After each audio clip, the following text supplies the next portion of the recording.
Nakakapit to. Yan ang buntot niya. Meron umiikot to. Yan.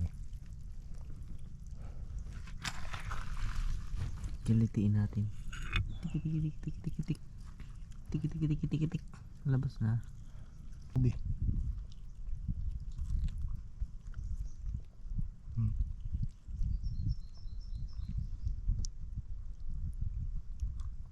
Ito na mga lods. Yun. Mga lods.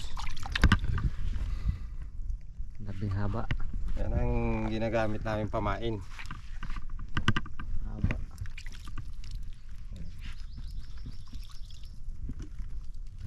Maiksi pa lang. Diyan pa lang. Baywang pa lang ang haba.